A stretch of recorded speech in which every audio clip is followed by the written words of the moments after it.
మన జీవితంలో ఒక కామన్ సమస్య ఉంది. మనకి బాగా తెలిసినట్టుగా అనిపించే విషయాల్ని మనం మళ్ళీ ప్రశ్నించాం. పాత సిమ్ కార్డ్ అంటే పనికిరాదు, చెత్త అంటాం. భూమి అంటే అంతా తెలిసిందే కదా అంటాం. ఏఐ అంటే తెలివైనది, అస్సలు తప్పు చేయదు, ఏ ప్రశ్న అడిగినా కరెక్ట్గా ఆన్సర్ ఇస్తుంది అనుకుంటాం. కానీ ఇక్కడే అసలైన చిక్కుంది. మనందరం కూడా మనకి అన్నీ తెలుసు, మనకు తెలిసినవే నిజం అనుకుంటూ ఉంటాం. కానీ అది తప్పు అని ఈ వీడియోలో ప్రూవ్ చేస్తాను చూడండి. ఇవి తెలుసుకుంటే ఖచ్చితంగా ఆశ్చర్యపోతారు. ఇది నా సొంతగా నేను చెప్తున్నది కాదు, ఆల్రెడీ ప్రూవ్ అయిన థింగ్స్ అనమాట. సో వీడియోని స్కిప్ చేయకుండా పూర్తిగా చివరి వరకు చూడండి. మీలో ఇంకెవరైనా మన ఛానల్ని కొత్తగా చూస్తున్నా లేదా సబ్స్క్రైబ్ చేసుకోకుండా చూస్తున్నట్లయితే బాస్ వాలా డైలీ తెలుగు ఛానల్ని సబ్స్క్రైబ్ చేసుకోండి, బెల్ ఐకాన్ ప్రెస్ చేయడం అసలు మర్చిపోకండి. ఇక ఏ మాత్రం ఆలస్యం చేయకుండా టాపిక్ లోనికి వెళ్ళిపోదాం. హాయ్, హలో, నమస్తే, welcome to boss wala daily Telugu channel. నేను మీ శిరీష కందుల. నేను మీకు 3 రియల్ స్టోరీస్ చెప్తాను చూడండి.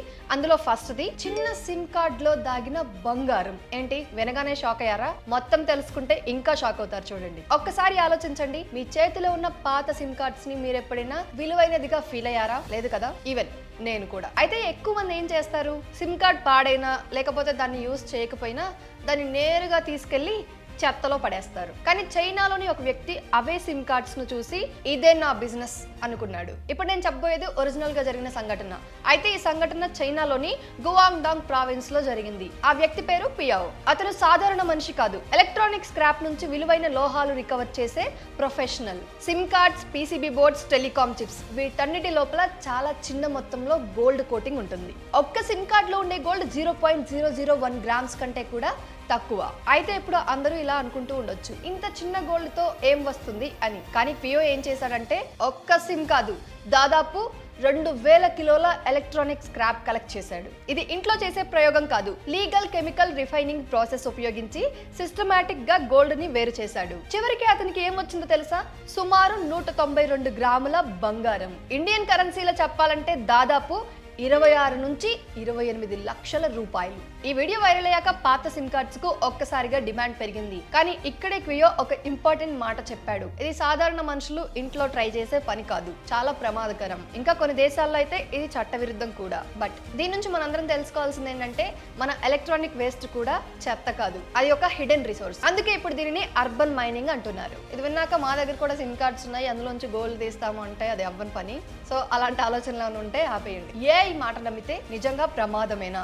జనరల్ గా ఇప్పుడున్న రోజుల్లో ప్రతి ఒక్కరు ఏఐని ఉపయోగిస్తున్నారు. అయితే మీరు ఏదైనా తినే ముందు ఇప్పుడు ఎవరిని అడుగుతున్నారు? జనరల్ గా నాకు తెలిసైతే డాక్టర్ని కాదు, ఇంట్లో వాళ్ళని కాదు, ఫోన్ తీసుకొని నేరుగా చాట్‌జీపీటీని అడుగుతున్నాం. అందరూ ఇలానే చేస్తున్నారా అంటే చాలా మంది ఇలానే చేస్తున్నారు. అయితే అదే పని ఒక లేడీ చేసింది. అదే ఆమెకు దాదాపు ప్రాణాలకే ప్రమాదం తెచ్చింది. ఈ ఘటన USA లో జరిగింది. ఆమె తన ఇంటి గార్డెన్ లో ఒక కొత్త మొక్క చూసింది. ఏ మొక్కో తెలియక ఫోటో తీసి చాట్‌జీపీటీకి పంపింది. ఆ తర్వాత ఇది ఏం మొక్క అని అడగగా చాట్‌జీపీటీ చాలా కాన్ఫిడెంట్ గా ఇది క్యారెట్ మొక్క, తినొచ్చు అని చెప్పింది. సాధారణంగా మనం అక్కడే ఆగిపోతాం, చాట్‌జీపీటీ చెప్పింది కదా నిజమే అని తినేస్తాం.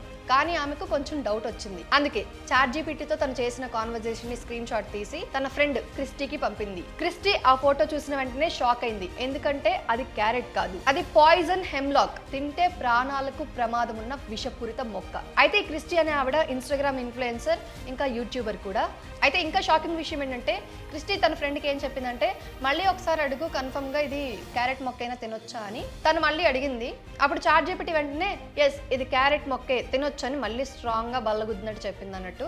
అయితే క్రిస్టీ మళ్ళీ ఇంకొక సలహా ఇచ్చింది, నువ్వు చాట్ మొత్తం క్లోజ్ చేసి మళ్ళీ ఒకసారి ఫోటో పెట్టి ఫ్రెష్ గా అడుగు ఇదేం మొక్క అని చెప్పింది. క్రిస్టీ చెప్పినట్టుగానే తన ఫ్రెండ్ ఏం చేసిందంటే చాట్ అంతా క్లోజ్ చేసి ఫ్రెష్ గా చాట్‌జీపీటీ ఓపెన్ చేసి మళ్ళీ ఒక ఫోటోని పెట్టి ఇది ఏం మొక్క అని అడిగితే అప్పుడు ఇది పాయిజన్ హెమ్లాక్ మొక్క, తినకూడదు అని చెప్పింది. అంటే ఒకే ఫోటో 2 సమాధానాలు. అయితే క్రిస్టీ తర్వాత చెప్పిన మాట చాలా ఇంపార్టెంట్, నా ఫ్రెండ్ నన్ను అడిగింది కాబట్టి బ్రతికింది. ఏఐ మాట నమ్మి తన ఆ మొక్కను తింటే గనక పరిస్థితి వేరేలాగా ఉండేది అని. దీని నుంచి మనందరం అర్థం చేసుకోవాల్సింది ఏంటంటే చాట్‌జీపీటీ హెల్ప్ఫుల్ టూల్ కాదు అని ఎవరు అనరు. కాకపోతే అది డాక్టర్ మాత్రం కాదు, బోటనీ ఎక్స్పర్ట్ అసలే కాదు. కాబట్టి ఫుడ్, మెడికల్, పాయిజనస్ విషయాల్లో ఏఐ మీద పూర్తిగా నమ్మకం అంటే ప్రాణాలతో చెలగాటమాడినట్టే. సో అర్థమైంది కదా, ఏఐ టూల్స్ వాడండి, అవి ఉపయోగకరమే, కానీ వాటికంటూ ఒక లిమిట్ ఉంటుంది. నెక్స్ట్, భూమి లోపలికి మనిషి ఎందుకు వెళ్ళలేకపోయాడు?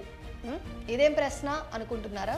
చెప్తా చూడండి. మనలో చాలా మందికి చిన్నప్పుడో లేదా ఎప్పుడో ఒకసారి ఈ డౌట్ వచ్చి ఉంటుంది కదా. ఏం మీకు రాలేదా? రాకపోయినా పర్లేదు, ఇప్పుడు నేను దానికి ఆన్సర్ చెప్తాను చూడండి. అంతకంటే ముందు ఇంకో ప్రశ్న, అసలు భూమి లోపల ఎంతవరకు తవ్వగలం? భూమి సెంటర్ కు వెళ్ళడం సాధ్యమా? ఈ ప్రశ్నలను కూడా కొంతమంది ఆలోచించుంటారు. అయితే వరల్డ్ మ్యాప్ చూస్తే భూమి ఒక పెద్ద గోళంలా కనిపిస్తుంది, కానీ ఆ గోళం లోపల ఏముందో మనకు నిజంగా ఎంత తెలుసు? దీనికి సమాధానం సినిమాల్లో కాదు, రియల్ సైన్స్ లో ఉంది. ఇప్పటి వరకు మనిషి భూమిలో తవ్విన అత్యంత లోతైన రంధ్రం రష్యాలో ఉంది.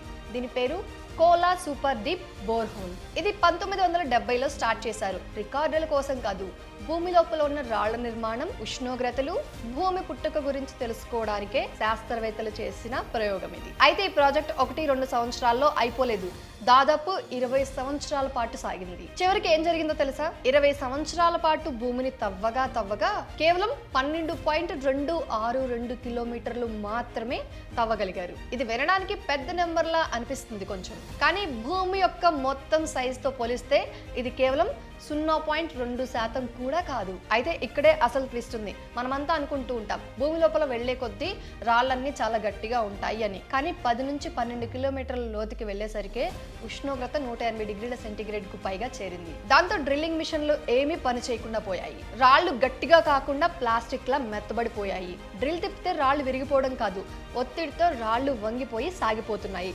అంటే అక్కడ టెక్నాలజీకి మించిన పరిస్థితులు ఉన్నాయి. అందుకే శాస్త్రవేత్తలు ఇంతే, ఇక ఆగాలి అన్నారు. ఆ తర్వాత మరో ఐడియా వచ్చింది, సముద్రం అడుగున భూమి పొర పలుచగా ఉంటుంది కదా అని. అందుకే జపాన్ వాళ్ళు చిక్యూ అనే స్పెషల్ డ్రిల్లింగ్ షిప్ ను తయారు చేశారు. దీంతో సముద్రం అడుగున సుమారు 7 కిలోమీటర్ల లోతు వరకే తవ్వగలిగారు. అక్కడ కూడా నీటి ప్రెషర్, వేడి, భూకంపాల రిస్క్.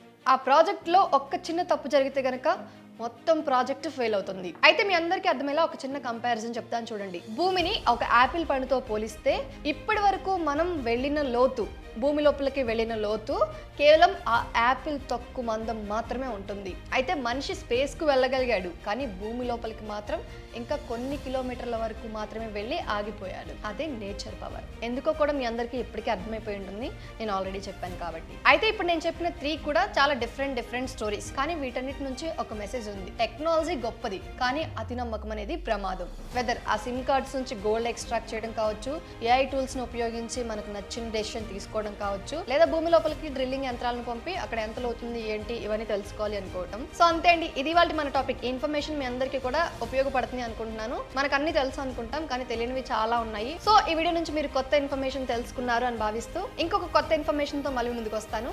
అప్పటి వరకు stay tune to Bosswala daily Telugu channel. Signing off, Sirisha Kandula. Bosswala. Be the boss.